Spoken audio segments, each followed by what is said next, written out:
الحمد لله نحمده ونستعينه ونستغفره ونؤمن به ونتوكل عليه ونعوذ بالله من شرور أنفسنا ومن سيئات أعمالنا من يهده الله فلا مضل له ومن يضلله فلا هادي له ونشهد أن لا إله إلا الله وحده لا شريك له ونشهد أن سيدنا ومولانا محمدا عبده ورسوله أما بعد فأعوذ بالله من الشيطان الرجيم بسم الله الرحمن الرحيم قد أفلح المؤمنون الذين هم في صلاتهم خاشعون والذين هم عن اللغو معرضون والذين هم للزكاة فاعلون والذين هم لفروجهم حافظون إلا على أزواجهم أو ما ملكت أيمانهم فإنهم غير ملومين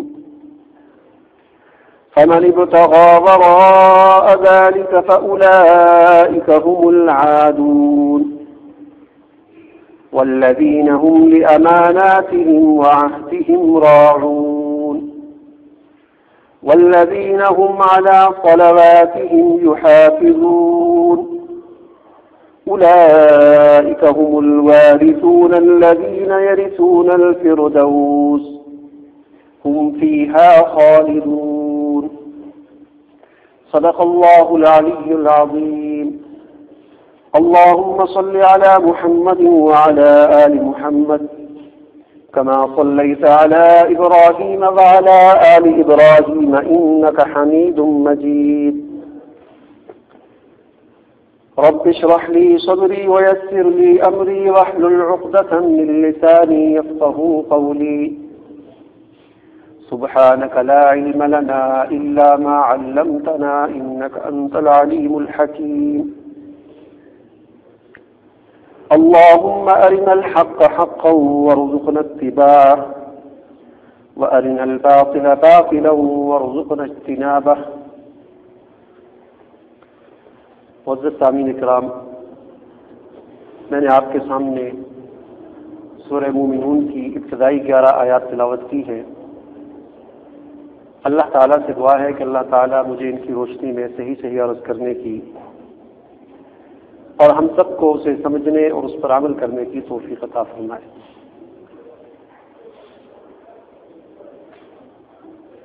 اس سے پہلے جو ہمارے دروس ہوئے ہیں ان میں لوازم نجات جو پہلے بیان ہوئے تھے سورۃ العصر کی روشنی میں، کہ انسان کی نجات کے لیے 4 چیزیں بہت ضروری ہیں۔ ایک ایمان، دوسرا عمل صالح، اور تیسرا تواصی بالحق، اور چوتھا تواصی بالصبر۔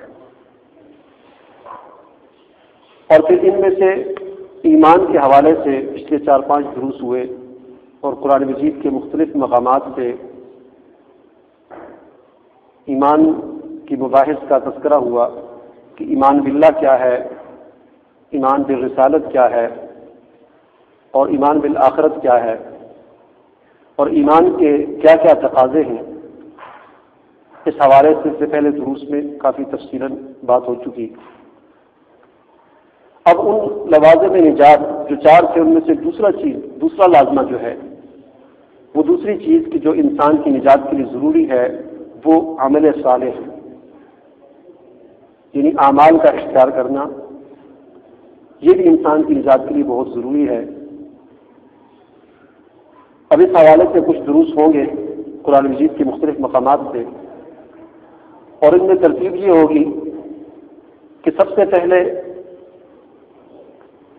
اس چیز کو بیان کیا جائے گا کہ قرآن مجید کا جو ہے ایک فرد سے کیا قرآن مجید ایک فرد کے اندر کیا اوصاف چاہتا ہے. اکیلا جو ایک انسان ہوتا ہے، اکیلا جو آدمی ہوتا ہے، ایک فرد ہوتا ہے، اس کے اندر کون کون سے اوصاف ہونے چاہیے، کون کون سی صفات ہونی چاہیے. قرآن مجید کا کیا مطالبہ ہے، اللہ تعالیٰ کیا چاہتے ہیں کہ ایک انسان کے اندر، ایک فرد کے اندر، ایک شخص کے اندر کون کون سے اوصاف ہونے چاہیے. اور پھر ان افراد سے مل کر خاندان بنتے ہیں. پھر اگلا مرحلہ جو آئے گا تو اس میں خاندانوں اور آئلی زندگی سے متعلق قرآن مجید کیا چاہتا ہے اور قرآن مجید کی کیا ہدایات ہیں، اس حوالے سے بات ہوگی. اور پھر اس سے آگے بڑھ کر خاندانوں سے چونکہ ایک معاشرہ بنتا ہے، اس معاشرے کے حوالے سے بات ہوگی کہ معاشرے کی تشکیل اور معاشرے کے اندر کیا کیا چیزیں ہونی چاہیے، اس حوالے سے قرآن کیا کہتا ہے، معاشرے کی کیا صفات ہونی چاہیے، قرآن کا کیا مطالبہ ہے. اور پھر یہی معاشرے، مختلف معاشرے مل کر ایک ریاست بنتی ہے، ایک ملک بنتا ہے، ایک اسٹیٹ بنتا ہے. تو قرآن اس ریاست کے لیے کیا ہدایات دیتا ہے کہ اس کے اندر کون سا نظام ہونا چاہیے، اس کی کیا ترتیب ہونی چاہیے، آخر میں پھر اس حوالے سے بات ہوگی. تو جو آیات میں نے آج آپ کے سامنے تلاوت کی ہے سورہ مومنون کی، اس میں ایک فرد کے اوصاف کو بیان کیا گیا ہے کہ ایک مومن شخص، ایک مومن فرد، ایک آدمی جو ہے جو اپنے آپ کو مومن کہتا ہے، اللہ پر، اللہ کے رسول پر، یوم آخرت پر، اللہ کی کتابوں پر، اس کے فرشتوں پر ایمان رکھتا ہے، اس کے اندر کیا کیا اوصاف ہونے چاہیے. اللہ تعالیٰ نے سورہ مومنون کی ابتدائی 11 آیات جو ہیں اس سے ان اوصاف کو بیان کیا ہے. اور سب سے پہلے وصف کو بیان کرتے ہوئے فرمایا کہ قد افلح المؤمنون، تحقیق فلاح پا گئے مومن. الذین هم فی صلاتهم خاشعون، مومن کون ہے؟ فرمایا کہ وہ کہ ہم فی صلاتهم خاشعون، جو اپنی نمازوں میں خشوع اختیار کرتے ہیں. یہاں پر جو فرمایا کہ مومن جو ہے وہ فلاح پا گئے، تو فلاح کا ایک مطلب عام طور پر معنی کیا جاتا ہے کہ کامیابی، کہ کامیاب ہو گئے. قد افلح المؤمنون، کامیاب ہو گئے مومن. لیکن فلاح کا ایک معنی ہوتا ہے پھاڑنا. اس کا اصل جو معنی ہے، مادہ جو اس کا ہے عربی زبان کے اندر فا لام ہا، فلاح، اس کا معنی ہوتا ہے پھاڑنا. اسی وجہ سے عربی زبان میں کسان کو فلاح کہتے ہیں کہ وہ زمین کو اپنے ہل کے ذریعے پھاڑتا ہے اور اس میں بیج بوتا ہے. تو فلاح کا معنی ہوتا ہے پھاڑنا اور کاٹنا اس کا معنی ہوتا ہے. تو یہاں پر اس کا مفہوم اس طرح بنے گا کہ جس طرح ایک میرا یہ ہاتھ ہے، ایک میرا یہ پاؤں ہے، میرا سر ہے، یہ مختلف اعضاء ہیں، لیکن ان سب اعضاء کے اندر میری ایک مان کی حقیقت بھی ہے. ہر ایک انسان کی یہ ظاہری اعضاء ہیں. کوئی کہتا ہے جی میرا سر ہے، یہ میرا ہاتھ ہے، یہ میری زبان ہے، یہ میری آنکھیں ہیں، لیکن ان سب کے اندر انسان کی ایک مانوی حقیقت ہوتی ہے. ایک مانوی انسان جسے میں کہتے ہیں، انا کہتے ہیں، یا خود ہی کہتے ہیں، جسے ایک مانوی حقیقت ہر انسان کے اندر ہوتی ہے. اور وہ مانوی حقیقت انسان کی اس حیوانیت کے اور شہوانیت کے جو پردے ہیں ان کے اندر چھپی ہوئی ہوتی ہے. مختلف انسان کے اندر تقاضے ہوتے ہیں نا، حیوانیت والے بھی، حیوانوں والے بھی، اور شہوانی تقاضے ہوتے ہیں. اس پر انسان کی مانوی حقیقت پر یہ پردے چڑھے ہوئے ہوتے ہیں، اور وہ حیوانیت جو ہے انسان کو پستی کی طرف لے کے جاتی ہے، ذلت کی طرف انسان کو کھینچتی ہے. تو اب ان پردوں کو پھاڑ کر اس کے اندر سے جو حقیقی انسان ہے اس کو برآمد کرنا، اس کو فلاح کہتے ہیں. کہ وہ حیوانیت کے پردے پھٹ جائیں، شہوانیت کے پردے چاک ہو جائیں، ان کو کاٹ دیا جائے اور اس کے اندر سے جو حقیقی انسان ہے وہ برآمد ہو جائے، یہ فلاح ہے. اور یہ چیز اعمال کے ذریعے ہوتی ہے. اس کے لیے مختلف اعمال کرنے پڑتے ہیں. یہ اعمال، مومن کی مختلف اعمال جو ہے قرآن مجید کے مختلف مقامات کو دیکھیں، اللہ تعالیٰ نے مومنین کی صفات کے طور پر ان کو بیان کیا ہے. یہاں پر بھی کیونکہ بندہ مومن کی صفات بیان ہو رہی ہیں تو ان میں سے ایک صفت اللہ تعالیٰ نے یہ بیان کی کہ قد افلح المؤمنون، تحقیق فلاح پا گئے، کامیاب ہو گئے مومن لوگ. اب وہ مومن کون ہیں؟ آگے اللہ تعالیٰ ان کی صفات کو بیان کر رہے ہیں. پہلی صفت ان کی یہ ہے، فرمایا کہ الذین هم فی صلاتهم خاشعون، کہ مومن وہ ہیں کہ جو اپنی نمازوں کے اندر خشوع اختیار کرتے ہیں. یہ خشوع جو ہے، خشوع کا معنی ہوتا ہے سکون. اور پھر نماز کے اندر خشوع اختیار کرنا سکون اختیار کرنا یہ ہر لحاظ سے ہے. دل کے اندر بھی انسان کے سکون ہو، خشوع ہو، اور انسان کے اعضاء کے اندر بھی خشوع ہو.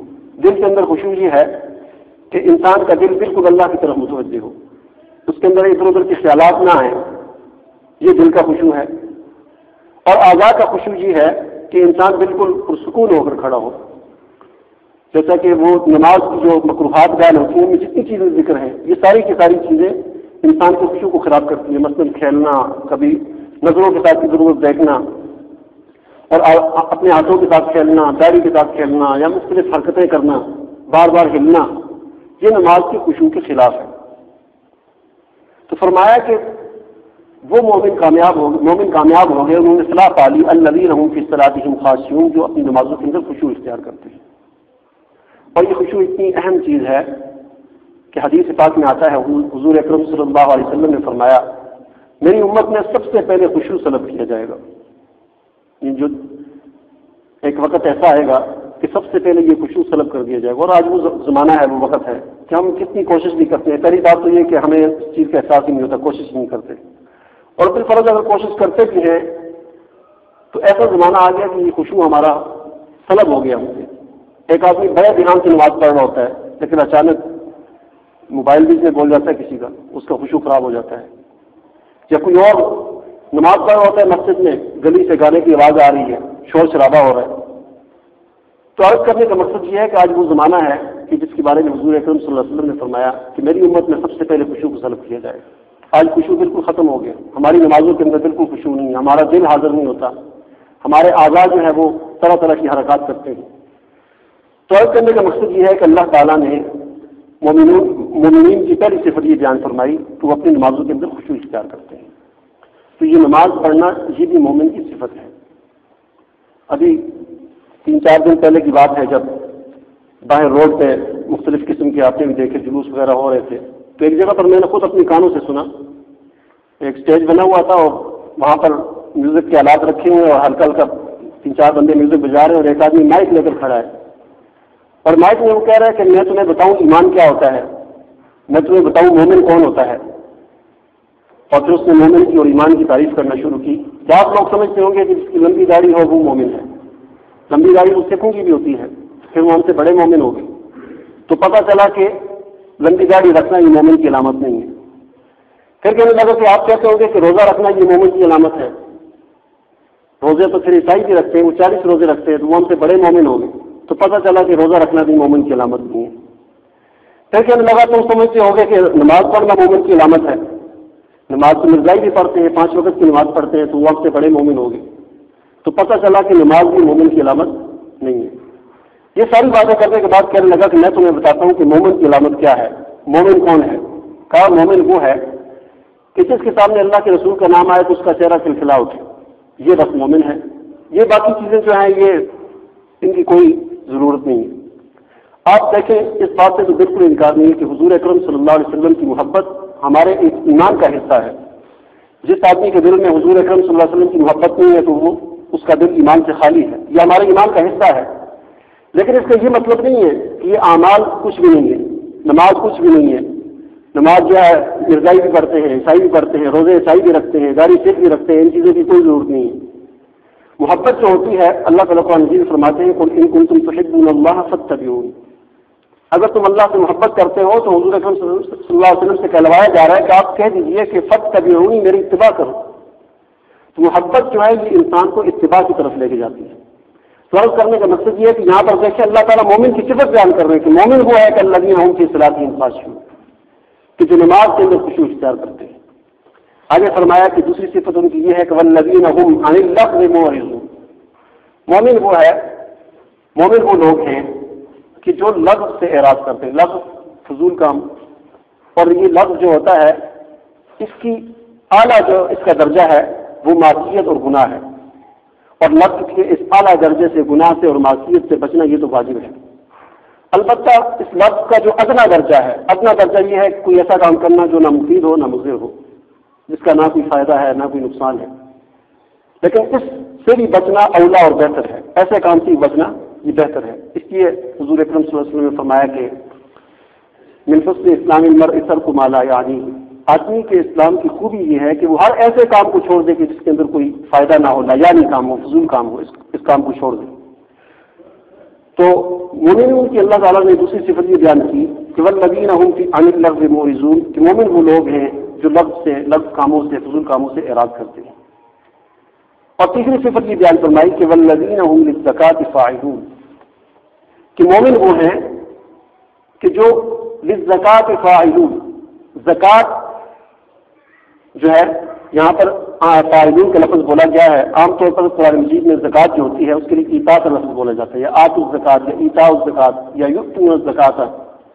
اس لیے مفسرین نے یہاں پر لکھا ہے کہ یہاں پر جو زکوٰۃ ہے اس زکوٰۃ سے وہ زکوٰۃ مراد نہیں ہے کہ جو عام طور پر مال کے اندر ہم سالانہ جو نکالتے ہیں 2.5%، بلکہ فرمایا کہ وہ بھی مراد ہو سکتی ہے، لیکن مفسرین فرمایا کہ یہاں پر زکوٰۃ سے مراد چونکہ فاعلون کا لفظ آ رہا ہے یہاں پر، تو اس سے یہ معلوم ہوتا ہے کہ یہاں پر زکوٰۃ سے تزکیہ مراد، کیونکہ زکوٰۃ کا معنی ہوتا ہے پاک کرنا، اور وہ جو مال والی زکوٰۃ ہوتی ہے اس کا بھی معنی یہی ہوتا ہے کہ اپنے مال کو زکوٰۃ ادا کر کے اس کو پاک کر دینا، اور تزکیہ جو ہوتا ہے وہ بھی یہی ہوتا ہے کہ اپنے آپ کو برے کاموں سے، اپنے آپ کو گناہوں سے، اپنے آپ کو شرک سے، بدعات سے، رسومات سے، فضولیات سے پاک کرنا، اس کو تزکیہ نفس کہتے ہیں۔ اور یہاں پر فرمایا کہ والذین هم للزکاۃ فاعلون، کہ جو اپنا تزکیہ کرتے ہیں، یعنی مسلسل تزکیے کی کوشش کرتے ہیں۔ یہ بھی ایک مومن کی صفت ہوتی ہے۔ بدقسمتی سے آج ہم اس سے بھی خالی ہیں۔ اپنا تزکیہ کرنا یہ ہم ہر ایک کی اپنی ذمہ داری ہے کہ وہ اس بات کی کوشش کرے کہ میرا تزکیہ ہو جائے، میرا نفس پاک ہو جائے، شرکیہ کاموں سے پاک ہو جائے، بدعات سے پاک ہو جائے، گناہوں سے میرا جو ہے نفس پاک ہو جائے، غرور سے، تکبر سے، حسد، مطلب جتنی بھی گناہ ہیں ہر گناہ سے میرا نفس پاک ہو جائے۔ یہ ہر ایک آدمی کی اپنی ذمہ داری ہے کہ اس بات کی کوشش کرے۔ جس طرح دیکھیں ہر کام، کوئی بھی کام کرنا ہو تو اس میں اگر مہارت حاصل کرنی ہو تو اس کو استاد سے سیکھنا پڑتا ہے۔ علم ہے، آدمی خود بھی کوئی کتاب پڑھ سکتا ہے، لیکن ظاہر بات ہے استاد کے بغیر کچھ نہیں ہو سکتا۔ جب تک جو آدمی استاد سے پڑھے گا تو وہ علم کے اندر مہارت حاصل کرے گا۔ دنیا کا کوئی کام اگر آپ نے سیکھنا ہے، ایک آدمی ویسے تجربے کرتا رہتا ہے، نقصان ہوگا، لیکن کسی استاد سے بیٹھ کے سیکھے گا تو وہ اس کام کے اندر بڑی مہارت حاصل کر لے گا۔ اسی طرح تزکیہ نفس یہ بھی بہت بڑا شعبہ ہے۔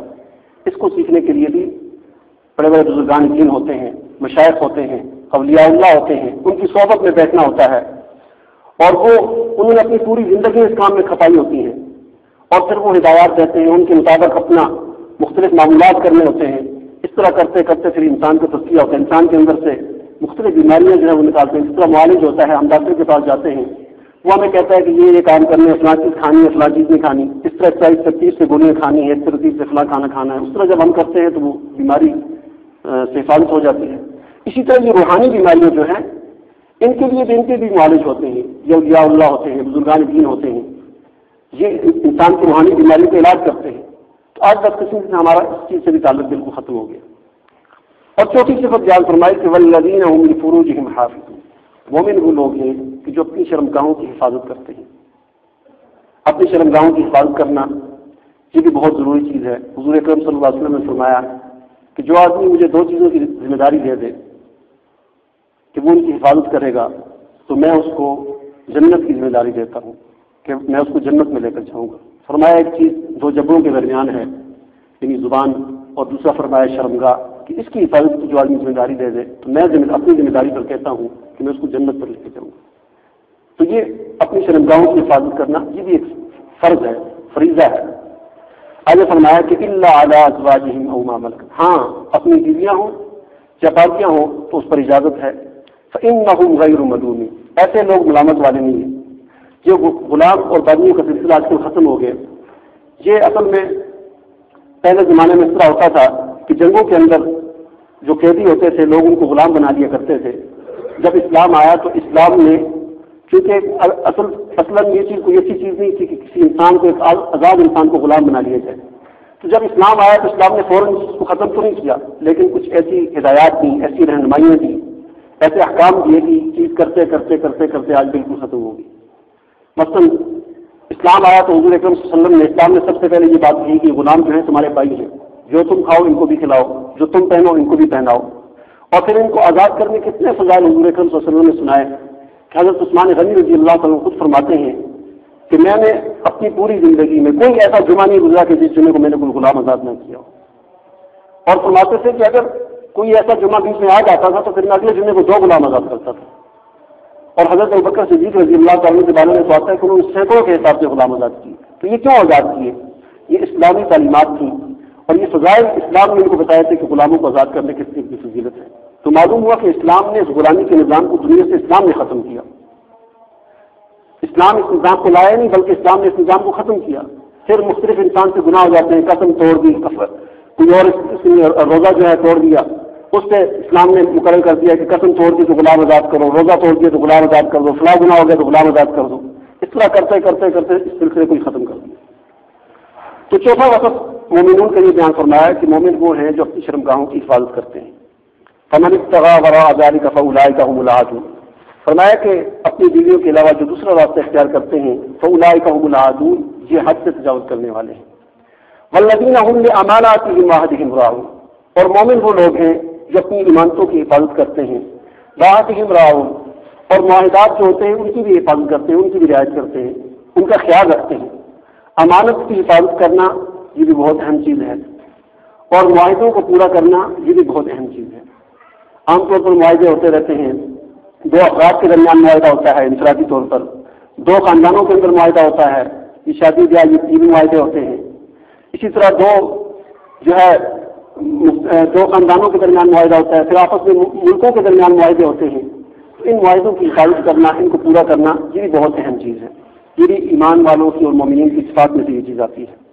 والذین هم علی صلواتهم یحافظون، اور فرمایا کہ مومن وہ ہیں جو اپنی نمازوں کی حفاظت کرتے ہیں. اب دیکھیں اللہ تعالیٰ نے جو بندہ مومن کی صفات کو بیان کیا تو پہلی صفت یہ بیان فرمائی کہ جو اپنی نمازوں کے اندر خشوع پیدا کرتے ہیں، اور پھر آخر میں پھر نماز کا ذکر فرما دیا کہ مومن وہ ہیں کہ جو اپنی نمازوں کی حفاظت کرتے ہیں. نمازوں کی حفاظت کرنے کا مطلب یہ ہے، مفسرین نے لکھا ہے کہ یہاں پر اللہ تعالیٰ نے جمع کا لفظ بولا، اس سے 5 نمازیں مراد ہیں. اور حفاظت کا مطلب یہ ہے کہ نماز کو اپنے مستحب وقت کے اندر ادا کرنا، یہ نمازوں کی حفاظت ہے. ایک آدمی قضا کر کے پڑھ لیتا ہے، اگرچہ فرض اس کا ادا ہو جائے گا لیکن یہ نماز کی اس نے حفاظت نہیں کی. نماز کی اصل حفاظت یہ ہے کہ نماز کو اس کے وقت کے اندر ادا کر دیا جائے، یہ نماز کی حفاظت ہے. تو یہ نماز کی اہمیت کے پیش نظر اللہ تعالیٰ نے پہلی صفت بھی یہی بیان کی نماز کی، اور آخری صفت بھی یہی بیان کی. اور یہ صفات بیان کرنے کے بعد آخر میں اس کی فضیلت بیان فرما دی. اور جیسا کہ اس آیات کی شان نزول کے بارے میں حضرت عمر فاروق رضی اللہ عنہ فرماتے ہیں کہ یہ آیات جب نازل ہو رہی تھی، فرمایا کہ جب آپ علیہ السلام پر وحی آتی تھی تو آپ کی ایسی کیفیت ہوتی تھی کہ ہمیں آس پاس جو لوگ بیٹھے ہوتے تھے ان کو یہ جو شہد کی مکھیاں ہوتی ہیں ان کی جو آواز ہوتی ہے اس طرح کی آواز ہمیں محسوس ہوتی تھی. وہ فرماتے ہیں کہ ایک مرتبہ آپ وسلم پر اس طرح کی کیفیت طاری ہوئی. فرماتے ہیں میں بیٹھ کے میں سمجھ گیا کہ وحی آ رہی ہے، تو چلو جو وحی آ جائے گی تو وحی کو سن کر پھر چلا جاؤں گا. تو جب وحی آ گئی اور وہ کیفیت ختم ہو گئی تو حضور اکرم صلی اللہ علیہ وسلم نے ایک دعا پڑھی، اور پھر اس دعا کے پڑھنے کے بعد آپ صلی اللہ علیہ وسلم نے فرمایا کہ اس وقت مجھ پر یہ آیات نازل ہوئی، یہ 10 آیات آپ صلی اللہ علیہ وسلم نے تلاوت فرمائی. اور فرمایا کہ جو آدمی ان 10 آیات پر عمل کرے گا، یعنی یہ جو صفات بتائی گئی ہیں ان آیات میں، جس بندے کے اندر یہ صفات ہوں گی فرمایا کہ وہ جنت میں جائے گا. اور اس آخری آیت میں اللہ تعالیٰ نے یہی وعدہ فرما رہے ہیں، فرمایا کہ اولئک هم الوارثون، یہی لوگ وارث ہیں، الذین یرثون الفردوس، جو جنت الفردوس کے وارث ہوں گے، ہم فیہا خالدون، اور وہ اس میں ہمیشہ رہیں گے. تو اللہ تعالیٰ نے ان 10-11 آیات میں سورہ مومنون کے لیے جو ہے 6-7 صفات کو بیان کیا. تو ہمیں غور کرنا چاہیے کہ یہ صفات ہمارے اندر ہیں، اور جو نہیں ان کو پیدا کرنا چاہیے، اور جو ہیں ان کے اندر کمزوری ہے تو ان کو بہتر کرنا چاہیے. اللہ تعالیٰ سے دعا ہے کہ اللہ تعالیٰ ہمیں عمل کرنے کی توفیق عطا فرمائے. وما علینا الا البلاغ.